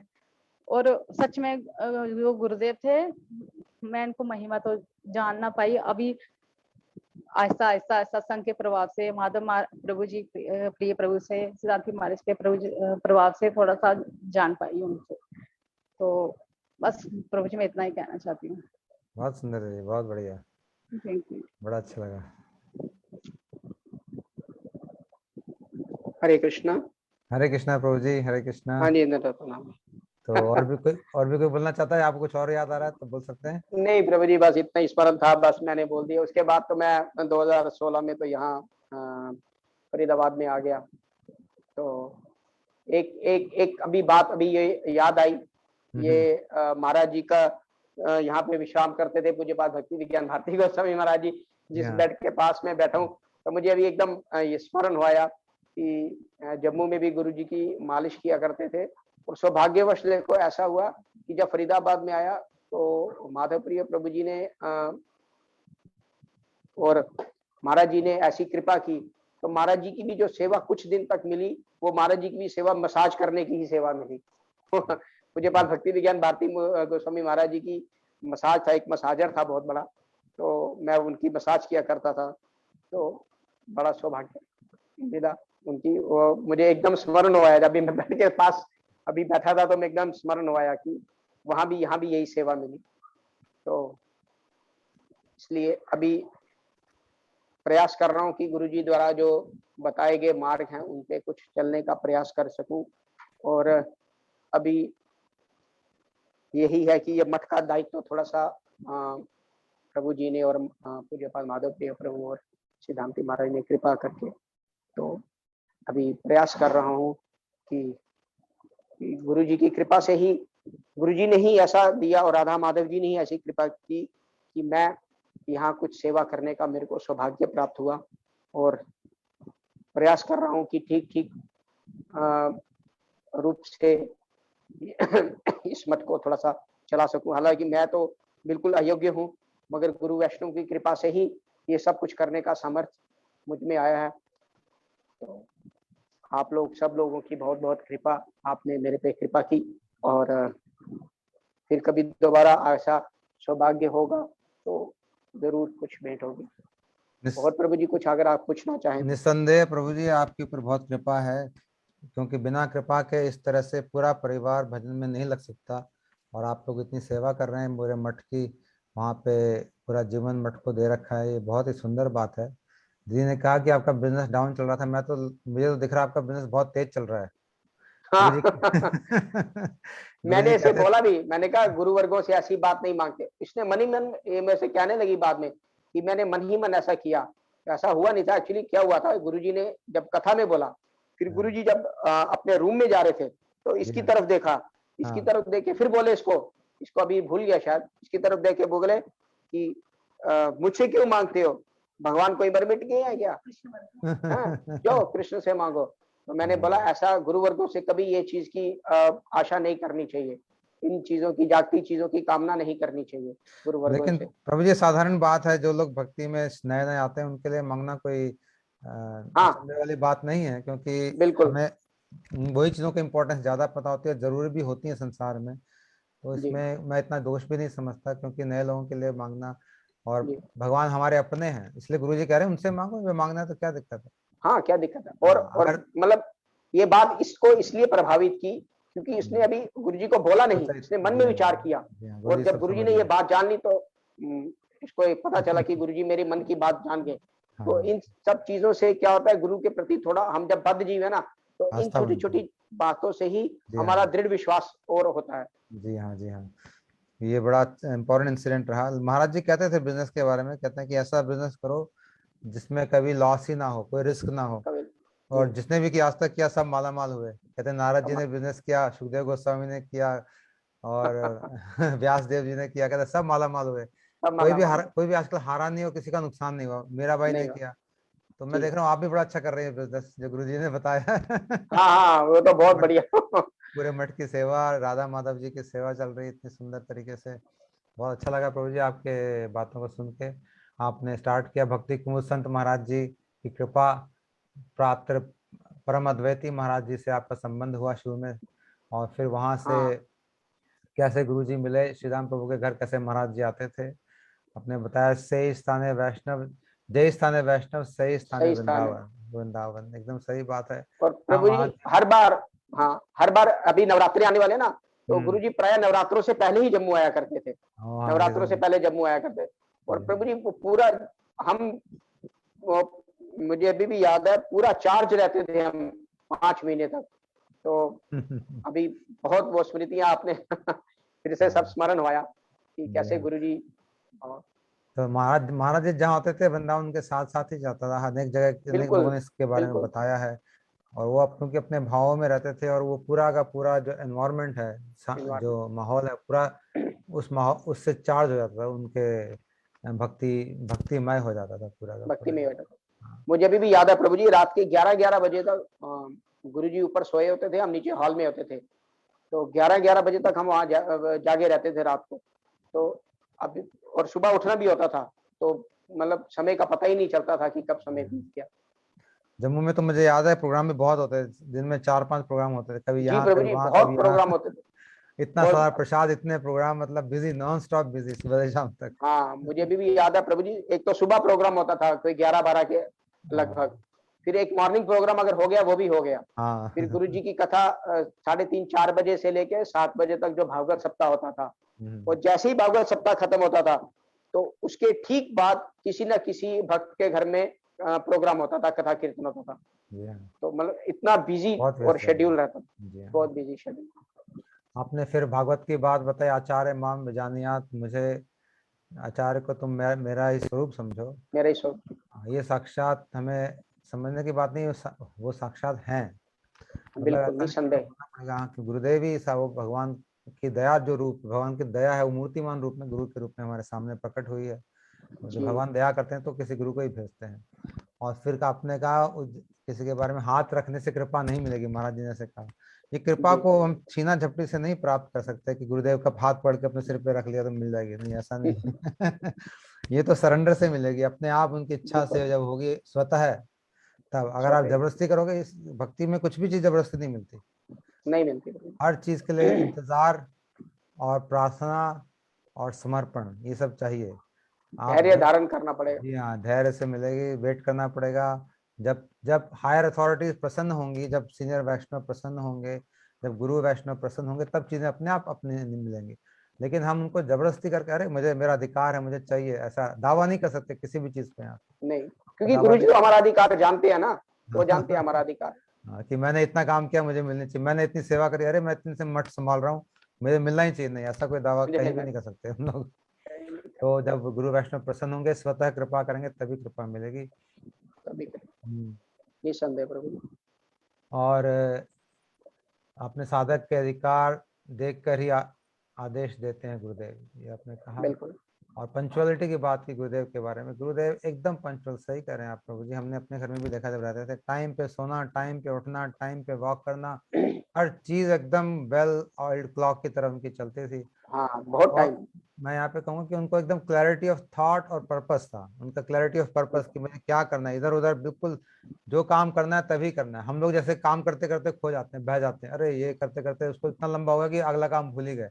भूल गए। लेकिन महाराज जी के जीवन में मैंने ऐसा नहीं देखा, एकदम टाइम पे हर चीज सेट थी, और उद्देश्य एकदम सेट था, उसकी हाइट इधर उधर नहीं होते थे, बिल्कुल बिल्कुल। एकदम क्लैरिटी ऑफ और थॉट था, प्राय, क्लैरिटी। हाँ, और प्राय मैंने बहुत से और पूज्य पाठशाला भक्ति विज्ञान भारती गोस्वामी महाराज के देखा, वो भी टाइम के बड़े पंक्चुअल, मैंने देखा उनको टाइम का। क्योंकि एक बार मैंने जैसे आपको बता रहा था, मुझे एक स्मरण, आपने टाइम की बात की तो मुझे एक घटना स्मरण हुआ ही। मैं ऊपर बालकनी में, जैसे मैंने बताया आपको, मंगल आरती से पूर्व महाराज के समक्ष थोड़ा 2 मिनट 10-15 मिनट के लिए बैठता था। तो एक दिन प्रभु जी ऐसा हुआ कि महाराज जी बाहर बैठे थे चेयर पे ऊपर बालकनी में, 14 मठ में, फरीदाबाद में, मुझे पास भक्ति विज्ञान भारती गोस्वामी महाराज जी। और सिद्धांति महाराज से आज्ञा लेने आए, और उनको जाना था कहीं बाहर, विदेश जा रहे थे या कहाँ जा रहे थे। तो वो महाराज से आज्ञा लेने आए, और उन्होंने पहले महाराज को बोला था कि मैं 6 बजे यहाँ से निकल जाऊंगा। तो वो महाराज से, मैं बैठा था साथ में, वो महाराज से आज्ञा लेने आए, निकल गए। नीचे गाड़ी खड़ी थी, जैसे ही गाड़ी 3-4 कदम आगे बढ़ी, मैं वहां खड़ा था। तो मुझे पास महाराज जी ने, महाराज जी ने, भक्ति विज्ञान भारती गोस्वामी महाराज ने अपने पॉकेट में से घड़ी निकाली और ऐसे कहते, अरे ये तो बोल रहा था मैं 6 बजे जाऊंगा, अभी तो 5 मिनट बाकी हैं।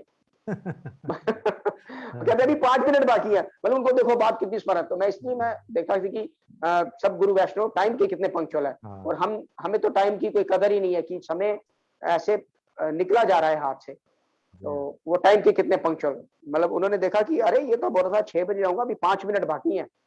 मतलब उनके लिए कितना 5 समय मिनट का की मूल्य, कितनी वैल्यू है, ये इस कितनी बात वैल्यू। ये आपने जो बात बताई इसको दर्शाता है कि 5 मिनट में आप कितना काम कर सकते हैं, वो उसको सोचते हैं कि 5 मिनट में हम क्या क्या कर सकते हैं। हम लोग सोचते हैं अरे 5 मिनट कोई फर्क नहीं पड़ता। तो ये महाराज जी ये बात बता रहे हैं हाँ, बहुत हमें कोई सही। फर्क नहीं पड़ता, मगर वैष्णव उनके लिए हाँ, कितना मूल्य है समय का, मतलब हर एक मूल्य।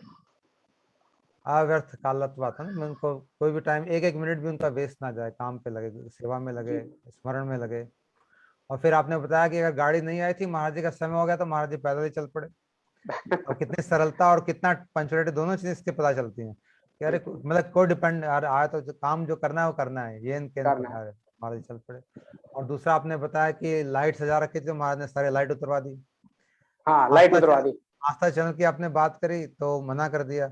इसके बारे में पहले भी हमारे, मेरे को लगता है शायद गोकुल चंद प्रभु जी ने बताया था कि किस तरह से उन्होंने सारी व्यवस्था कर दी थी टीवी पे आने के लिए, लेकिन महाराज जी ऐसी लीला करी कि उन्होंने किया कि वो बीमार हो गए वहां से, उस समय मेरे ख्याल से नैनीताल में या कहाँ थे, मनाली में, अच्छा वहां से वापस फिर दिल्ली आना पड़ा उनको, तो फिर वो काम हो ही नहीं पाया। अच्छा। मतलब महाराज जी का चाहते नहीं थे कि टीवी में ना ये जाए अननेसेसरी। ना, उन्होंने मना कर दिया, उन्होंने कहा हम यहाँ मनोरंजन के लिए नहीं आए, आत्मरंजन के लिए आया हूँ मैं।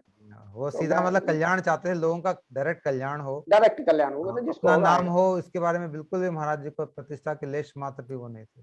चालीस लेश मात्र। पचास साल उन्होंने एक ही जगह एक ही मठ में रह के, प्रभु जी कहीं बाहर नहीं गए, मथुरा मठ में ही रह के सिर्फ मथुरा में जाते थे, बाकी कहीं बाहर नहीं निकले महाराज जी, सिर्फ अपने जी गुरुदेव का आदेश पालन किया, बिना किसी मतलब प्रतिष्ठा लालसा, बिल्कुल एक रत्ती मात्र भी महाराज जी में देखने को नहीं मिलती। और फिर आपको कहा तुम लोग बहुत भाग्यशाली हो जो उनके संपर्क में नहीं हो, यहाँ पे बिल्कुल। भीड़ लग रही है बहुत ज्यादा। हाँ, मतलब ये तो कैसे स्पेशल गुरुजी ने दूरदृष्टि, कहा। महाराज को सब पता हाँ था क्या यहाँ पे हो रहा है, क्या होने वाला है आगे, वो सब बिल्कुल, कहते हैं, सब जानते हैं, जैसे सब हाथ में जानते आम। हैं। हाँ। और देखो उनकी बात हमें तब मेमोराइज हुई, वो दोबारा आई जब वो 3 साल के बाद ये घटना हुई और टीवी में बहुत आया कि वो अंदर हो गया रेप केस में, मर्डर केस में। तो एकदम गुरुजी की बात याद आई, हम लोग डिस्कस कर रहे थे जम्मू में बैठ के, बाद कि गुरुजी ने कहा था कि आप बहुत सौभाग्यशाली हो हाँ। जो ऐसे लोगों के संपर्क में नहीं आया, आप हाँ, बहुत सौभाग्यशाली हो, निसंदेह। सही बात है। और फिर राजलक्ष्मी दीदी ने भी बड़ी अच्छी अच्छी बातें कही और बहुत जेन्युइन प्रॉब्लम्स बताई, जो कि सब ज्यादा लोग, काफी लोगों के साथ ऐसी होती हैं। 2005 में उनकी दीक्षा हुई। एकादशी व्रत के बारे में बहुत सारे मिसकंसेप्शन है, कुछ लोग कहते हैं सिर्फ विधवा लोग करते हैं, ये लोग करते हैं, ऐसा नहीं है। हाँ, हमारे तो वहाँ तो प्रभु जी ऐसा है, प्राय कंठी माला के विषय में भी ऐसा है कि जो हम्म, विवाहिता स्त्री है, एक प्रचलन है जम्मू में कुछ एक पुराना, कि विवाहिता स्त्री जो है वो कंठी माला नहीं धारण करेगी। तो मैंने कहा ये सब नहीं चलेगा यहाँ पे। थोड़ा सा स्ट्रिक्ट होना पड़ा, तो ये समझ गई बातें सारे, तो ठीक है। हाँ, अब गुरुदेव इसके बारे में कहते थे, मतलब ये कई कई समाजों में ऐसे प्रचलन सा चल पड़ा है, ऐसी भावनाएं रहे कि विवाहिता स्त्री एकादशी नहीं करेंगी और गले में कंठी नहीं धारण करेंगी, लेकिन गुरुजी ने इसके बारे में काफी बोला है। जी और और दीदी ने तो मना कर दिया, माला मेरे को नहीं चाहिए। ये तो मुझे बड़ा वो लगा। जो गुरुदेव हाँ, उनको फूल वो की माला दे रहे थे। नहीं, उन्होंने गुरुजी ने अपने गले से माता होकर इसको दी, और एक्चुअली नहीं थी, समझ नहीं पाई उस चीज जी को, अभी हाँ, नई जी नहीं हाँ। थी। हाँ, उन्होंने उनको कहा लगा नहीं कि नहीं मैं, मेरे को नहीं, आप। हाँ। तो मतलब गुरु जी का प्रसाद। और बिजनेस टाउन के बारे में मैंने ऑलरेडी बात कह दी कि किस तरह से दीदी के हृदय के बातों हाँ को महाराज जी ने पहचान लिया। हाँ, मैं और बिजनेस प्रभु, करता था, हाँ मेरे पास एजेंसी थी 2-4, तो वो थोड़ा सा हो गया, तो ये इसने बोल दिया, हमारा इसने अपने मन में बोलती गई, तो गुरुजी ने किस चीज की मतलब एजेंसी, एजेंसी थी प्रभु जी आपका, दो चार? मेरे पास प्रभु जी एक तो बीपीएल अच्छा। उसमें वो सेल आते हैं छोटे, जी हाँ, जी हाँ, उसका जी था, हाँ। और स्कॉच ब्राइट एक कंपनी थी, उसका मेरे पास था, अच्छा अच्छा। स्कॉच ब्राइट का भी मेरे पास ही था। चलो, आप तो एकदम आप सब कुछ से परे होके फुल टाइम ठाकुर जी की सेवा में लगे, बहुत सौभाग्य की बात है, बहुत सौभाग्य की बात है। और न केवल आप बल्कि पूरा परिवार लगा, आपके बच्चे भी मंदिर में बड़े हो रहे हैं, कीर्तन के माहौल में, कथा कीर्तन के माहौल में पल रहे हैं, बढ़ रहे हैं। ये जी ऐसा प्रभु। तो बड़े ही कई जन्मों के पुण्यों से शायद ऐसा मिलता होगा, या बड़े संत महात्माओं की कृपा से ऐसा हो पाता है। साधारण लोगों के लिए ऐसा पॉसिबल नहीं है मेरे ख्याल से। मेरा सर शुरू से प्रभु जी था एक वही, फिर गुरुजी ने अधिकार की बात कर दी कि गुरुजी ने बोल दिया कि नहीं, अभी माता की सेवा करो घर में, क्योंकि वो मेरा अधिकार जानते थे शायद कि अभी अभी मेरे में बहुत सी कमियां हैं, पहले मैं उन कमियों को पूरा करूं कभी, क्योंकि मैं एक बार, मैं पहले भी वृंदावन घर छोड़ के वृंदावन आ गया था, रूप सनातन मठ अच्छा। में 1 महीना रहा था, फिर ओ, वापस चला गया। ये विवाह के फिर रोज पहले? घर से फोन आते थे। हाँ जी। विवाह से पहले? हाँ, विवाह से पहले, विवाह से पहले, विवाह से पहले। और फिर रोज फोन आता था घर में, और तब अपने पूज्यपाल श्रीधर महाराज जी, तब रसानंद प्रभु हुआ करते थे, और हाँ। कहते थे भैया तुम्हारा रोज घर से फोन आता है, तू पहले घर में चक्कर लगा के आ, बोल के आ, फिर दोबारा आ जा। हाँ। ठीक, ये तो प्रभु जी संस्कार जब जागृत होते हैं और जब हरि गुरु वैष्णव की कृपा होती है तभी ऐसा काम हो सकता है। हाँ, हर संसार चीज से समय पे। निकलना कोई साधारण काम नहीं है। बहुत ही रचे पचे गहरे से फंसे लोग हम लोग होते हैं, लेकिन गुरु वैष्णव परम दयालु हैं, तरकीबें लगा लगा के हमें निकाल देते हैं वहां से। कोई ना कोई बिल्कुल तरकीब बिल्कुल। लगाते हैं, कोई ना कोई उपाय करते हैं, कोई ना कोई कृपा करते हैं, डंडा मारते हैं। गुरुदेव कहते थे, कथा में उन्होंने कहा है कि तुम लोग धोखा ढहका ढहका जानते हो, धोखा या धोखा ऐसे कुछ बोल रहे थे। कहते बछड़े को जब उसके पेट वो केंचुआ खा लेता है गलती से बछड़ा, तो कहते हैं गुरुजी गांव में क्या करते हैं, उसके मुंह में बहुत लंबा सा बांस बात उसको करो। काट के उसके अंदर दवाई डालते हैं और पूरा उसके मुंह में हाँ डाल बछड़े के मुंह में हाँ, डाल देते हैं। सुनाते थे। गुरुदेव की मैंने जी, मुख से कथा सुनी है, मैंने कभी हाँ देखा बिल्कुल नहीं है। बिल्कुल बिल्कुल। मैंने कभी ऐसा देखा नहीं है। कहते हैं एकदम गले के अंदर तक डाल देते हैं और गला को एक आदमी पकड़ के दबा देता है ताकि वो हिल ना पाए, हिलना। और फिर वो बांस अंदर डाल देते हैं, फिर वो पूरी की पूरी दवाई अंदर चले जाती है, तो उसका बछड़े का जो पेट ठीक हो जाता है। कहते जी, हैं गुरुदेव भी ऐसा ही काम करते हैं, अपने शिष्य का मुंह पकड़ के दबा के वो दबा के ढका जो होता है बांस का, वो डाल के पूरा डाल। खिला देते हैं उसको दवाई कि भाई ये बच जाए किस तरह संसार से। ये भी कहना प्रकार से जिस किसी भी तरह ये आ जाए, बस इसको। हाँ, और फिर महाराज जी कहते हैं, फिर गुरुदेव ऐसा भी कहते हैं कि अरे तुम चले जाओगे तो मेरा मठ कैसे चलेगा, मुझे इतनी प्रॉब्लम हो जाएगी, तुम्हारे बिना मठ चल नहीं सकता। ऐसे ऐसे वचन कहते हैं गुरुदेव को रखने, शिष्य को रखने के लिए खाली। बिल्कुल। तो इस तरह के मतलब येन केन प्रकारेण महाराज जी, जैसे हमारे प्रभुपाद जी कहते थे कितने जैसे कैसे भी हो, भाई हाँ, भजन में लगा रहे, भजन लगा में रहे, लगा रहे, भजन में। आ जाए और लगा रहे। तो हम लोग को अपने गुरुदेव के चरणों में समर्पण करना चाहिए, और जो वो उपाय हमारे ऊपर कर रहे हैं उसको बड़े ही आदर से ग्रहण करना चाहिए, उनकी कृपा समझ के ये उपाय मेरे लिए सबसे बढ़िया है। चाहे हमारा बिजनेस ऊपर जाए नीचे जाए, संसारिक चीजें लेफ्ट राइट हो, कोई फर्क नहीं।